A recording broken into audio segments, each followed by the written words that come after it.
Hi, and welcome to Just Trying Dad. Hi, and welcome to another episode of Just Trying Dad. Chedo Dogu here, and I have with me a guest, Sesoo Igbazua. Sesoo and I have been friends for a long time. I've looked up to him. At my time at Howard, he was one of the big brothers and mentors for a School of Business and everything that we got to do from here on out. And it's good to kind of see that in this journey of fatherhood, he's also somebody I look up to because he's got a pretty unique setup going on. So welcome, Sesoo. Yeah, thanks, bro. Thank you. How's everything? How's your day going so far? So far, so good. Trying to take some time this Sunday to relax a bit, but in between stuff that needs to get done. I just built some IKEA furniture. That's what I spent my afternoon doing, sexy stuff like that. Those are the thankless things that we do that it's just like it goes unnoticed and you just kind of, use it as a nice little break, put it together. I don't think I've built anything since college. Oh man, IKEA I'm furniture, smack in the middle of putting furniture and stuff together to move and everything. Still a few things that need to be built so it can look like the house that people live in, but it's coming. Nice. So if you don't mind, go into a bit of your introduction. Let the people know who you are. Sure. My name is Sesoo Igbazua. I am a father of 4 boys. My wife and I live in Washington, D.C. currently. I've been splitting my time between D.C. and Abuja in Nigeria for the past few years now. So currently back in the States. Professionally, I run operations and finance for nonprofit entities, mostly in the social justice space. Personally, I guess, recently took up painting, so I've been doing a lot of that, exploring my creative side through that. No, that's good. I like how you just slightly said father of 4 boys and just kind of expected us to pass away with that as if that's an easy thing. It's no easy feat, man. You're raising 4 young kings. I'm finding out that it's no easy. I'm finding out that it's mad. I remember, I want to say 10 years, but I'll probably be off. Mm-hmm. Yeah, it feels like 10 years ago where I went to Teva's birthday party. Mm-hmm. That kid's place, right? Yeah. Wow. No, right, to me it was such an eye opener because it's like I didn't know what to expect. Right. Even from like buying gifts, I didn't even know what to. I was like, what to do? Pick whatever. Little did I know that it's the introduction to the life I'm gonna be living. Yo, this is about to be you, baby. No, it's funny because like a bunch of like the parties my daughter had growing up, mm-hmm. and they were just like that, where it's like they do the little canopy exercise and they go up and they go down and then they look. It's like peekaboo all over again. Right. But no, that was an eye-opening experience. I was happy to be invited. And it's funny, I can see it now looking back. Then I was like a new father and just getting into that world or that stage of life. So I can imagine you were nowhere near thinking about that at that moment. Nowhere. Show up and it's like this whole other like world, really, like people that are there, the kinds of. I was like, cake smash what are we doing with the cake now? Like, we're not eating it, we're smashing it. Yeah that's funny. That spot is, what was a place called Jamboree? I think it's called Jamboree. It's a nice spot out in DC. Man. Yeah, so now that we've got through the introductions, I wanted to go through the icebreaker question. I don't know if you had a chance to look at All Pro Dads, this funny article. I haven't looked at anything. I was like, I'm just gonna jump. I'm just gonna jump right in. I want to make sure, I'm speaking in real time, like I'm expressing myself. I'm speaking from my heart. No, that makes total sense. But now you're gonna make me do work. No, just give me whatever little bit of info I could take. Yeah, no, I'll give it to you. So what's really interesting about this particular article is it uses military speak. In their minds, there's 5 types of dads: and POW dad, which is prisoner of war; MIA dad; AWOL dad. Reserve duty dad, active duty dad. Okay. I've had a bunch of guests who've put their own spin on it. So essentially, like it sounds like it sounds. Prisoner of war dad is a dad who really doesn't want to be here. MIA dad is a dad who's more likely wanting to be at work than home. AWOL dad is just it's not there at all. It's just AWOL dad. Reserve duty is diffusional responsibility. There's always a better person around to do the job. And active duty is just all-star trying to do too much. It's funny that the way it's grouped all So the way what the classification is based on is like degree of presence. Mm-hmm. Why is that? Like that's kind of an interesting way. Like if I was thinking about types of things, like why? Because it's there needs to be like a question there, Right. before you start going to like, oh, this is how I want to frame the types of dads there are. There's more Right. to being a dad than I don't. It already assumes that there's a problem, right? Yeah, it's weird because I feel like fatherhood is a spectrum. Hmm. And somebody really said this where in every single part of your journey, at Yes, some point in time, you could be each one of these of things. course. Right. There's Yeah, room to be multiple yeah, things here, but yeah, I think yeah, I think it's based on human perception where we just want to tell the story that we're great yeah, and nothing else. Um, yeah. but in Exactly. reality, like our wives will tell different stories about different situations, about Yeah. different ways that we were not I mean, present. you're always navigating stuff. So depending on what you're dealing with at the time, there'll be degrees of success because it's a journey. It's not something that you come ready made to do it. I think a lot of people have that misconception. So they like you hear somebody say like, "I don't think I'll be a good dad." Like a like the day one is not the final destination. You understand what I'm saying? So Right. Yeah, yeah, it's funny you say that because I've had a couple of friends come up to me and they're just like, "Oh, don't know I can do this. Like, how you do this? I don't know you can." And I was yeah. like, "You don't get to see my No, journey, right?" yeah, And yeah, yeah, yeah, yeah, yeah. You're there's a building it whole as you're flying it, basically. You have to build it as you fly it, because I mean, we all come to it with like varying degrees of preparedness hmm due to whatever factor. It could be the way you were raised. Maybe you got to see a good example with your dad, or some men in your community, or it could just be maybe you not having that, or it could, everybody comes with a mixed level of preparedness. But it's a journey. Like even if you come feeling like you're number 10, like you're on 10, you'll find out soon enough that there's more, yeah, you can only do the job that is in front of you. Like, you can only Exactly. do the job that is assigned to you. You can't do somebody else's job. Mm. But it's funny, this particular person that comes to mind, where Uh-huh. we know that we both know them, and we name no names, Hmm. and it's not a bad thing. But they were like, oh, I don't know that I could do. And I told them, look, of everybody in every profession, and I think we're specifically talking about the delivery journey and Hmm. pregnancy and things like that. Of Oh man. everybody in every profession, you are more suited to handle this situation because you Right. are a resident Right. doctor, and See? it's not going to make your process any smoother. Hmm. But you know the science behind it versus guys like us who are scared shitless or just like I studied accounting. I don't know Yeah. what's happening right now. Yeah. I mean, you mentioned birthing and delivery. That's like the beginning of the whole thing. Mhm. Now we could do a whole episode about that. Yeah. Because Keisha and I have kind of tried a few things that I would say right now are not that conventional. hmm I think becoming more popular, I guess, in some circles still though, as far as like home birthing hmm and intervention-free birthing and so like Teva was born in a birth center. He wasn't born in a hospital. Yima was born at home. Kato was born at home, and now Ishan was born at home too. As a matter of Wow. fact, Ishan and Kato, I basically was the only person that was me and Keisha. You understand? Did So you cut the cord? yeah, I did all that. Yeah, I did all that. I mean, I'm the one that I pulled him out. You know what I'm saying? I mean, what, Wow. Keisha doesn't like me saying I pulled him out. She's like, look, I was pushing it. Like you just came and just pulled him out. But, nah.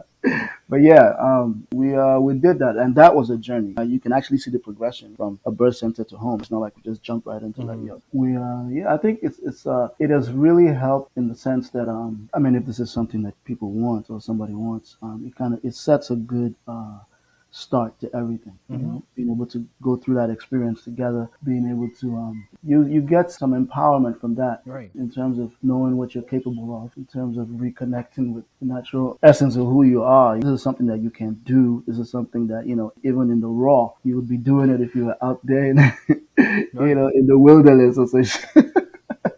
No, it That's, takes you back. It yeah. probably builds the connection with Hmm. the child and the parent and the Oh yeah. mother and everything. Oh yeah, because there are a lot of things that happen in what we would consider now conventional birthing in the hospitals that might not promote the best outcome really, because there are a lot of other considerations to what that process would be than the mother and the child going through that process safely, and 'cause it's a, especially if you're functioning in a capitalist society, there are other considerations to take into place for what a Right. hospital is, and that's going to filter through to what the birthing experience is. So we wanted to make sure we didn't have to deal with that.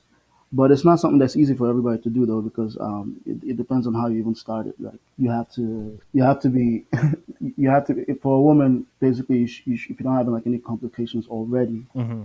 health wise, then you can start thinking of something like that. But yeah, we can do a whole show about that. That's This totally just threw a spanner in the works, but I love it because for me it's so interesting, yeah. and I'm totally thinking about it for all the wrong reasons. Uh-huh. Because we had two hospital births, traditional. Hmm. But I think one of the things that really irked me in the last one, and I think it was Paxton, was Hmm. we had to pay a significant amount for an epidural that didn't work. Oh man, see, And I was and I'm not gonna say like I'm not even gonna say like okay, like I'm not on the tip of like folks shouldn't be having hospital births. Man, Mhm. that is such an unrealistic thing. But yeah, there's a chance of those kind of experiences. Yeah, there's definitely I mean, there's the risk, right? But there's also Mhm. like if you're a budget conscious individual and a person who wants to kind of Uh-huh. experience a different Yeah. outcome or a different Mhm. type of experience, it's definitely a path. So how did you guys get into it? Well, so Keish has actually worked with there's a nonprofit in DC that Is that mom? yeah, the Mama Toto, right? Yeah. So what they do is like they help lower income women with like birthing education, Hmm. prenatal counseling, up through the birth and pairing them up with like midwives and like doulas and stuff. The outcomes for women of color as far as birthing, especially when you start going to the lower income classes, really. So there are nonprofits that are, of course, tackling that. So she worked with one of them, basically. So around that time, she really started thinking about how to go about this when you want to start a family. It's something she's always wanted. But I think there's a time she watched some kind of documentary that really brought it to a head in terms of them being able to lay it out and all that. So from that point, kind of like wanted to gradually see how we want to do that. Yeah, it's a bit interesting and scary because maternal mortality is still one of those like UN development goals, all those type of Yeah. things. And you think about it in a way that it is definitely an issue across the world, Hmm. Yeah. especially with people of color. Hmm. But it's there, and I think that's. Just look at the C-section rates. That tells the story right there. But Mhm. I don't know if you wanted to go like into this whole topic, but Please yeah, do, we please could do a do. whole we could do a whole other show about that. Yeah, no, it's interesting. Like for me, it's one of those things where it's good to see that we don't all have to go down the same path, No, we don't. and We do what works for you based on your knowledge of who you are. right, because at the end of the day, we're all just trying and Man, try. I love the name of the show. When I saw that, I was like, yeah, this is a guy that's put some thought into this. It says a lot because that's what it is. You wake up Mhm. every day and you just try your best. Yeah, I think we can move. I'm Yeah. definitely making the note. We're gonna do this conversation again about Oh yeah, for the sure. birth Yeah, process because that'll be a it's whole other I'm show. unprepared for the conversation right now. I'm definitely That'll be a whole other show. under researched. Because there's the experience we had. Because the first two were born here in the States, the other two were born in Nigeria. So Oh it's a wow, whole there's a there's a whole difference. it's yeah there's There a is definitely a difference. there's a Um, lot to talk about there. I'll yeah, just put so it there. we may get back to it, but Yeah, yeah, let yeah. me That's fine. That's fine. let's keep rolling. Yeah, yeah, One of the things I don't know how you feel about this, and yeah. I suspect I kind of know how you feel about this, but it's this popularization of using boy dad, girl dad as a term to define parents. I mean, I just started seeing this shit. Yeah, I mean, I guess it's born out of people knowing or feeling like a difference. there's a difference in terms of what it's like. I mean, which I guess makes sense. Social media also influences a lot of our behavior, just in the sense of, and not in terms of good or bad, but I'm just saying like tags, use hashtags and stuff. So it's you got to name something. So people see, okay, well, I'm the father of just boys, I'm the father of just girls. That's a thing that you can easily name if you want to like do some posts or whatever. So I mean, I don't have any qualms with it.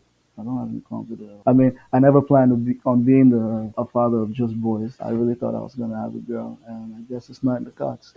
That's the next Yeah, question where it's like, did yeah. you? See, let me tell you, after every single one after Taylor, I was like, yeah, this one's a girl. This one's a girl for sure. But yeah, nope, that wasn't gonna happen.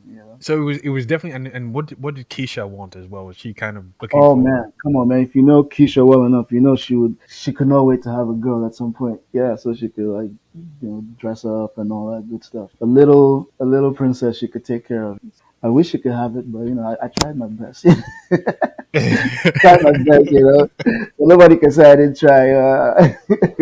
You can see all the attempts, but yeah. That's pretty cool. No, it's But very interesting. man, but she's loving being a mother of boys though. You think you Yeah, want but to do one thing, and then you see, oh wow, it's a whole other world here. I think on social media somebody was like, "Oh, like mother of boys." Then now it's like going off Game of Thrones, Kingmakers. Oh yeah. So I was like, Yep. "You guys are properly Yeah. creative." Yeah, because she's always cracking this joke. You know how in like traditional African society, Hmm. people want to have boys or whatever. She's done her part. She's done her part. Yeah, And nobody can for the ever say anything culture. about that. For the culture, nobody can ever say anything about that. That is amazing. No, you guys are definitely living through it. And so you think there's going to be a fifth attempt, or is it? No, no, no. Come on, like, you know the answer to that question. I don't know why you're asking me, man. Nah, I don't think that's going to happen, man. I'm just here if I You know, need to, I live vicariously through you guys. Yeah, So if I like need I to do always anything, wanted to have a large family, okay. and my idea of that was four. I don't know. I feel like there's a degree of attention and like presence I want to have for each of my kids. I don't want to be in a position where somebody's not getting what they could be getting from me. So I think four is a good number. I can handle that in terms of my bandwidth, But Are you sure you're not looking at what I just posted? I just posted a well, story on so it's funny because I'm a bit late with the social media aspect of things. okay. And I finally went back and listened. I listened to every episode, but I went back to listen for the sole purpose of pulling out notes on fatherhood from each previous guest.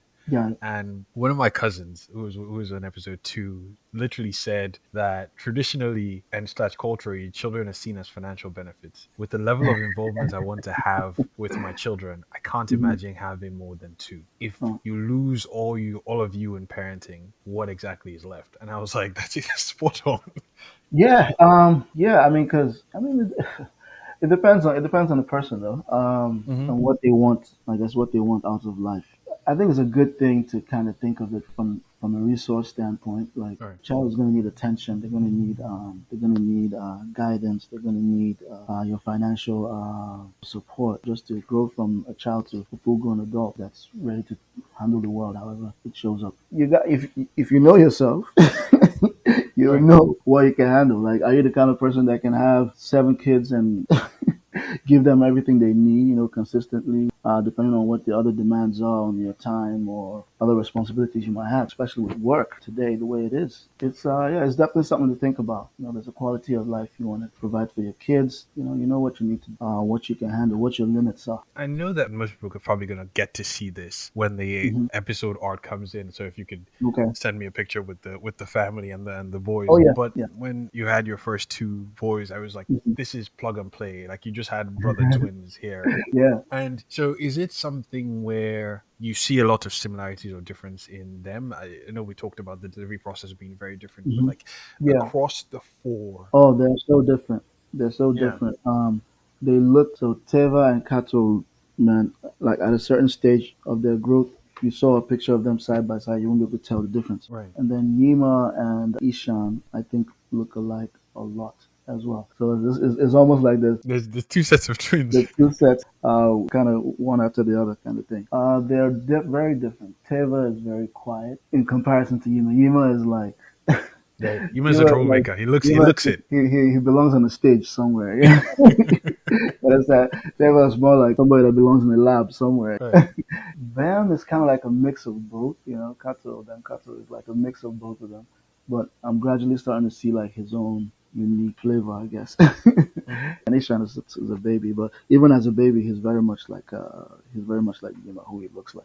From, Oh, nice. in terms of like his sleep patterns and all that kind of stuff. Those are the two that Yuma wouldn't let me sleep, bro. Oh my god, yo, my G. I don't miss And those then I days. was working in like Tyson's corner, bro. So I had to stay up with this dude because as soon as I put him down, man, the dude just starts like crying and crying crazy. And I'm just like, yo, and I got to take this like 1 hour train ride to this stressful ass job at PwC.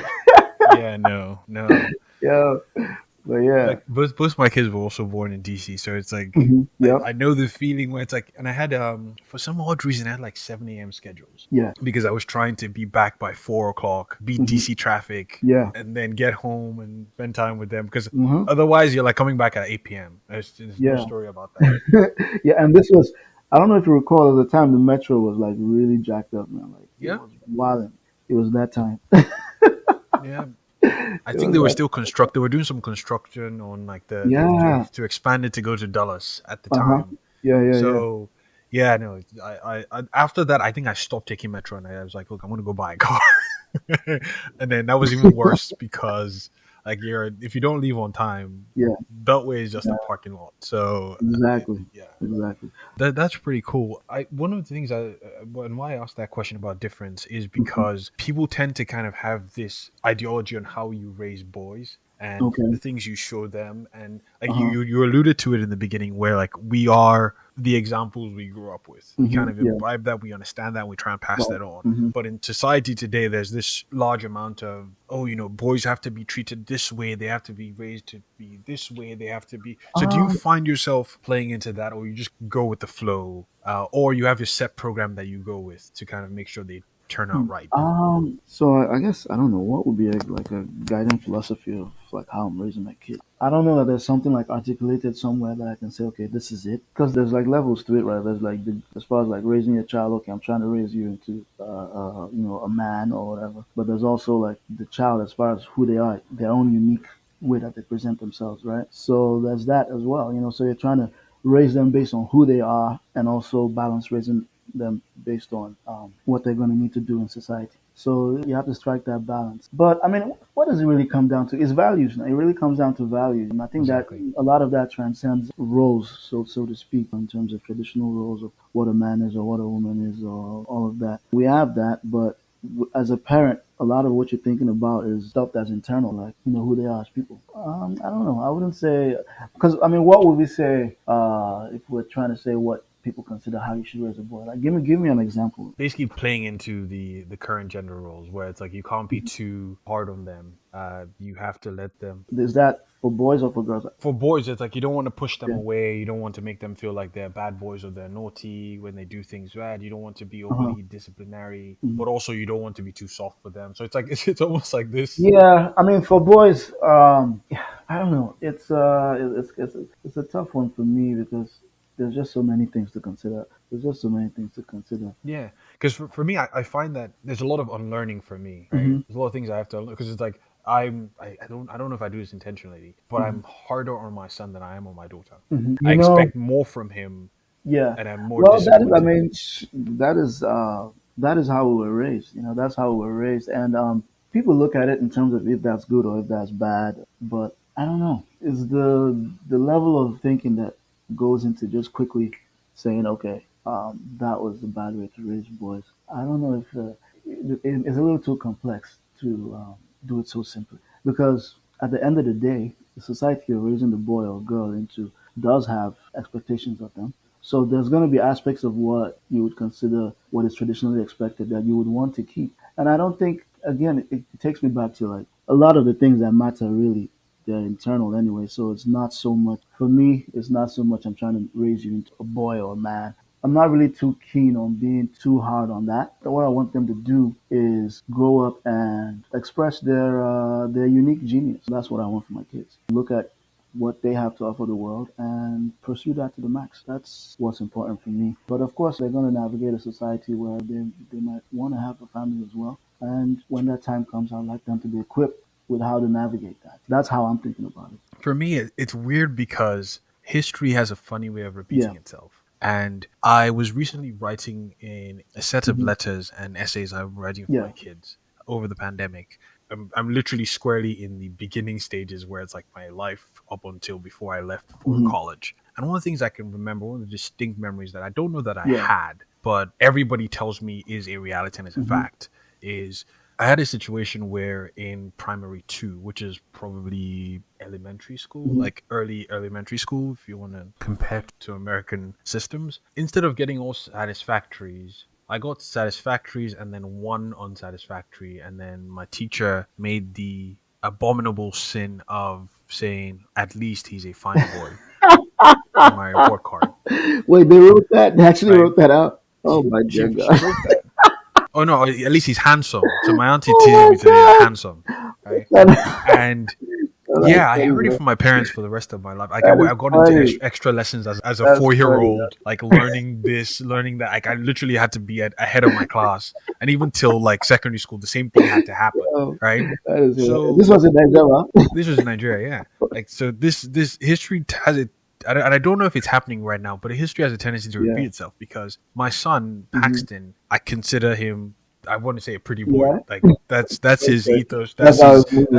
He's just cute. Right. That's it. That's how it's going. So I don't know if it's a reality or if it's me just looking at it. So you can't just be pretty. You can't just be cute. I Like we feel have you. to. I feel We you. I got to feel back it you. up. So it's like, and he's always joking with these ABC. So Yeah. it's like ABC, and he Yeah. knows it. He's always joking with it. I'm like, okay, so now there's no more. There's no more watching of any shows of any type. It's just numbers. We're doing Yeah. extra lessons. We're painting numbers. We're I know. dreaming I about feel you. numbers. I We're feel doing you. all this stuff. Like it can't just be that you are this. So I don't know Uh, that if it's a um, the reality of it's a lot of pressure to put on a little boy, yeah. but I mean, you know what you see. Hmm. I guess it's how you handle it. You're the one that's in the situation. Hmm. I don't know that I can, pass any like value judgment on that. A lot of it is a Hmm. feeling. I don't think it's based on reality. Yeah, it might be. And I know that. I mean, yeah, you have to do the self reflection to see if to understand where that's coming from. Yeah. Yeah. So if it's valid. If it's valid, then you kind of think about how you want to deal with it. But if it's not valid, you're just like, man, this is just some chill shit now I'm doing, man. Let me chill. Yeah, but that's the thing. I also think like if I didn't have that handicap of having to have dealt with that type of stuff as a kid, I would have been like just let it roll. Yeah. Like he's only just past Yeah. 30, so I'm constantly comparing him to his sister. Like his sister is Yeah. literally Don't missed. do that. No text Do is not safe do that. around her. Like she's Yeah. reading everything. She's calling no. everything out. Dada said you're not a Yeah. smart person in the Nah. text. I'm like, come on now, we're family No, here. no, no. I didn't know you could read like that. Yeah. You know? No, I mean, like you said, they're different. They all come different, So you gotta like Right. really be paying attention to like who they are and like what they need. You don't want to use the same. It's not going to be fair to use the same stuff with one as the other. That's something I'm always trying to Yeah. like remind myself because they have different competencies, they have different interests, they have different ways of expressing themselves. You want to let all those unique ways of being developed and let's and let it be free.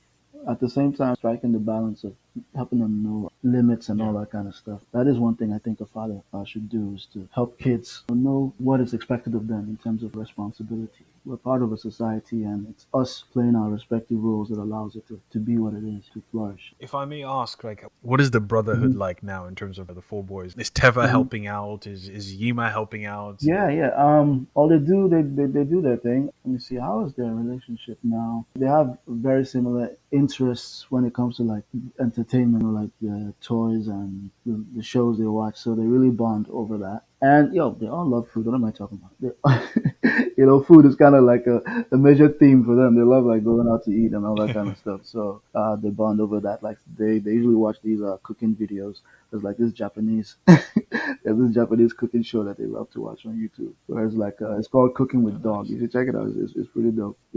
Oh, definitely, It's something I used to definitely. watch, and then they kind of saw it one day, and they're like, "Oh wait, let's see what's up with this," and they've kind of taken it over for me. It's like a dog and a woman cooking different Japanese meals and stuff. So there's like a voiceover for the dog. So Oh, they're kind of nice. using that to like explore Japanese culture and all that. But yeah, they're doing. I think they're doing great, man. Period of adjustment for them right now with the move from Nigeria back to DC, new school, all of that. But I think they've been navigating that pretty well. So they have some fortitude.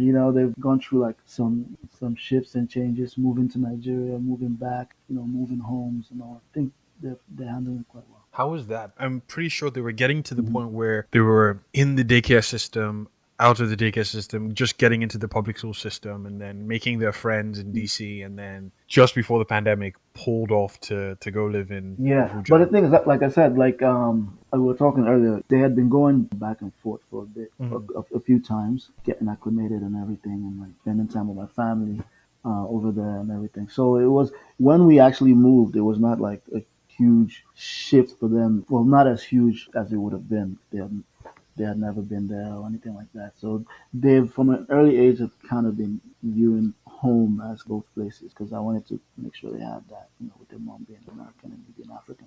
What was one of the first things that they got to experience, either from the Uh-huh. trips or from actually living there in Abuja? They love Nigerian food, of course. You can't get enough. You can't get enough of some fufu and some soups. That's their thing. They love that. I think the big thing for them there is family. My parents, my Hmm. sisters, they really enjoyed that. They have a very tight bond with my sisters. Just being able to have that, because before we moved, Keisha's family is in Texas. My folks are in Nigeria and all that. So in DC, we're very isolated. Right. Except like when we travel down to Texas for like Christmas and stuff, they never really got a chance to be like around, like their larger family as often as I would have liked. So that was actually one of the main reasons I wanted to move to Nigeria so they could like get that. That's pretty cool, man. The interesting thing about it is that, like they always say, kids are Hmm. resilient, and you never know how much they can take. Like I'm still here trying to. My daughter might be shifting Yeah. schools or might getting rezoned in our Hmm. neighborhood, and I'm like, oh man, I love that teacher, I Yeah. love that, and she's just like, okay, Yeah. bring on the Yeah. next challenge.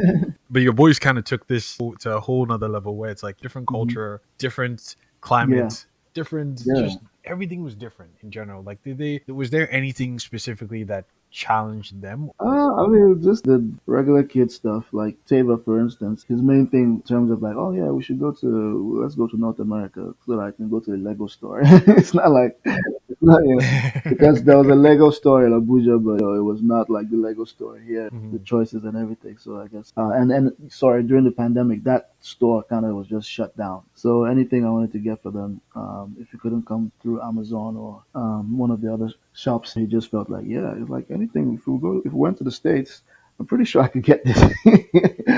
Easy. So it was things like that, and he would say like, yeah, he'd like to have like a Chick-fil-A sandwich or something like that. So it wasn't never like they were missing the States like that. Yeah, Anything it was major. anything major. Yeah, that's pretty cool. That as long as they had family around Exactly. them, Oh, they were that cool kept them occupied, man. They with didn't it. have time, man. Getting all that love and attention, man. They didn't have time to think about Yankee. They were thinking about Yankee, man. Yeah. Nah. No, that's pretty cool. It's like the mind of a Mhm. child. You never really understand. Like us, we're worrying about Yeah, 101 things. They're yeah. just like, look, I got my mom, I got my dad, I Right. got some toys, I got school, I got art, I got I'm whatever it good. is, and everything else is Yeah. secondary.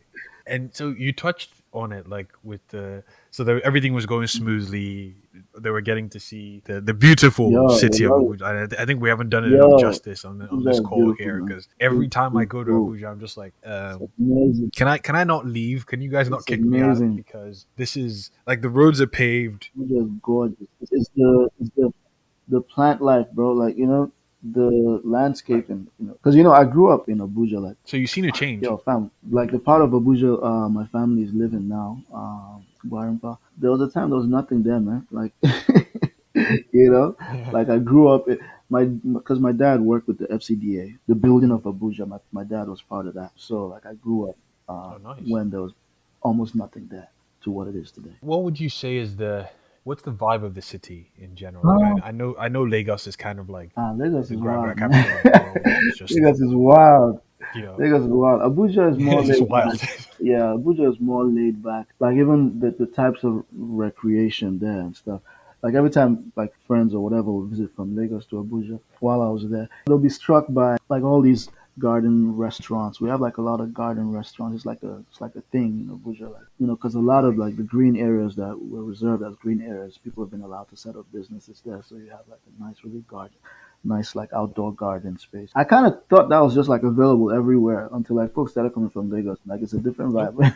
I'm like, yo, I didn't know, man. I just thought this was cool. Nope. Cars will run into you literally. Like it's just like it's like I honestly don't understand what the appeal for Lagos is at this Nah, point. I But mean, it's where the action it's is. I mean, I would love to live in Lagos for like a short amount of time, but long mhm. term is not my kind of speed. Man, Lagos, you have to be strong, bro. For Mhm. me, I've always felt like Lagos was not a kid friendly city. Um, I mean, kids live there, yeah, but it's like you have to find I think kid I friendly don't know if things. that's unique to Lagos, man. In Abuja, there's stuff, but one of the differences I'll say, at least, like comparing DC to Abuja, like in DC, you have a lot of that stuff, and it's free.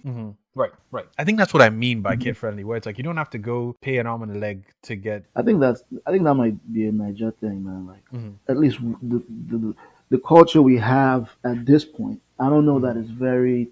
We don't have like a child-centric kind of culture, so a lot of stuff is built around adult activity, and then there's a few things here and there for children to do. But I think also what the things kids are interested in are changing as well. So it's kind of like a catch up kind of game. In Abuja now, there's this thing called Discovery Museum. Kids can go there and like mess with AI and Oh, cool. virtual reality and all those kind of things. So I mean, there are things here and there, but they're not as accessible. Like the place I just named. Like not everybody's gonna have access to that. It's a good, yeah. You have to spend some kind of money to to get that. I think what I was saying when I was initially trying to think of the vibe of Abuja was like it feels like a mini Dubai Yeah, where it's yeah, like I can see that. everything is just kind of out there, accessible. You can get to it if you Yeah, want yeah. to, but it will Cost you, cost man. you. I mean, that's Nigeria. In Nigeria, man, you can find anything you're looking for, man. Just make sure you have the dough. Make sure you have the You have to money, do it man. before, yeah. Make sure you have the money. So one of the offline conversations I'm having with a Mhm. friend in Nigeria was about me recounting this specific memory, and Okay. I always like to say it as memories because it felt heavy Mhm. to me, but it may have been nothing to people who were there. I remember when my daughter was 2 or 3 and we were in Mhm. Nigeria. We came for a wedding. We were there for like a 2 week period, and I remember going to this mall that I grew up in. And I had the baby Bjorn strap Yeah. on and just walking through. And the looks I was getting, it was one of those times where it's like, mom's getting a rest, jet Yeah. lagging. Me and her are just like up and just Hmm. bouncing about the house. So we're just going to walk to Yeah. the mall. And the looks I was getting, like, what's dad doing Oh, this? And carrying the kid. did you get that? No, Yeah. no, actually, no, not at all. Well, when was this? This was like 2017, Oh 2018. yeah. I mean, I see stuff like that in Abuja, but I don't. Yeah, it hasn't been my experience Mm, because one thing about Nigeria now, I don't know when last you went there. If you go there now, while you're walking about, most people you're going to see are below a certain age. Our population is very young mm, right now. You understand? mm, As far as like mega trends go, in the next 10, 20 years, man, most of Nigeria's population now is young people, essentially. So there's a lot that's going to translate into in the future. But as far as currently, seeing a dad walking around carrying his baby would not be something like very strange to folks. Well, the folks that are parents now. that's pretty As far cool. as our That's good generation to starting to hear. be parents and all of that. So I mean, yeah, For me, it kind of really bugged me because I think that was we have a probably. guest. Oh yeah, we've got a guest. Nice. Hello. How's it going? Good to see you. Paw Patrol. Oh my God. Yo, is Paw Patrol taking over your crib too, Propro's king here. Marshall has a special shrine in this house. And I was gonna say that he's like we are hair twins, me and him. Oh We yeah. got the little baby locks going. I was like, Nice, it's nice. good to see another young Oh man. yeah, yeah, yeah. My son too has the same thing going on. Yeah, yeah. I saw a photo of him. Cute kid, man. Yeah, I know. That's another thing where it's like with kids and Hmm. hair, it's such a journey, man. It is one of those things where I had to learn how to do my daughter's Hmm. hair, and I all I could get to was I could try braiding. I was just terrible at that. But like two messy buns or like one messy bun. Whenever she's doing her hair, it's like you're torturing somebody. So I'm just like, what are we doing here? Are we just go? So for him, it was the Yeah. same thing. Like he's got the most beautiful colored Hmm. hair. He's got some red in Hmm. there. He's got some gold in there. He's got some Yeah. brown in there. My barber is already like, when is your son coming to take the mantle? And I'm like, probably never, because we were looking at this hair. You don't know how long he has this color Yeah. for, so let's just leave it the Hmm. way it is. So we got it twisted, and it's always a struggle with both of them. I think they're just Hmm. tender-headed, I mean, but hair is such a journey, man. I don't have girls, so I can only imagine. With the boys, what am I talking about? Yeah, they wild out, man, when it's time to do something proper with their hair. They all like started with like locks before. So like Teva had locks, Yima had locks, now Katsu has locks as well. So they kind of think early on they all kind of rock that hairstyle or something. Eventually, it starts to evolve into Whatever they whatever want. they're feeling. I can only imagine what it's like, to have like a daughter though, like when you have to. You gotta learn a whole other skill set. Yeah, no, I've been traumatized. It's one of those things where for like a year, my wife was working as a Hmm. consultant in Hmm. Charlotte, and I was the guy. Take them to Yeah, yeah. school, do this, do that, Hmm. hair, make sure, like some pictures I'm just like I gave up Oh man. sometimes. I gave up. I was like, look, I'm just gonna put this in a bun. Mhm. I'm just gonna comb it out, just make sure everything's okay. I was just lay the edges Yeah. a little bit just to make sure I just let them know I did a little bit Hmm. of work. But apart from that, I go to Yeah, school. I haven't Regardless of actually thought school, what it about is. that, man. Yeah, that is like a whole other thing I like learn how to do. Because with my boys, I've been a boy, so I kind of know what to do with their hair. Yeah. But Keisha does their hair mostly as well. But like in the morning when I'm getting them ready for school. Yeah, so at this Mm-hmm. point, I would like to get your overall take on fatherhood and just how Well, it's been so far, your general thoughts on fatherhood. fatherhood. My general thoughts, I would say, has been great. Has been an amazing learning experience. Has been an amazing avenue for growth in so many respects. It's been very rewarding, very enriching, also very humbling. It's a journey. I'll say it's a journey. Every day you wake up and you kind of give it, the best that you can give it, and do the same thing the next day. It's duty. Fatherhood is duty, and having the strength and the wisdom to fulfill that duty the best you can every day. So I'm very grateful for the opportunity of being a dad. I'm very grateful for that. I still go through days when I'm just like, wow, damn, I'm actually somebody's dad. How, how, Yeah, how did I end up here? And then it's like, it's not just one somebody. There's like a few people here that you have the responsibility of helping them as they develop, giving them the springboard into life. So it's very humbling, yeah, and it's a learning experience. There are days I beat myself up about how good of a father I was that day. There are days when I have to remind myself, like, man, you gave it your best shot. You make mistakes here and there, but man, you gotta get up the next day and try to do better. We're not perfect. We just gotta keep trying. I mean, I guess trying to be better is only natural, especially when stuff is always changing. So you gotta keep up. I would say it's a journey, and I think it's good for folks to recognize it as such and just put your best foot forward every day. yeah. No, that's pretty cool. No, this is as you can see, we've got another Hey, guest. hi, Faxton is on here what's up, Paxton? to let right at the end. Say hi. It's at the end to let his presence be He's like, yo, known that fam, that it's has about taken too time for you to long. get off this thing, man.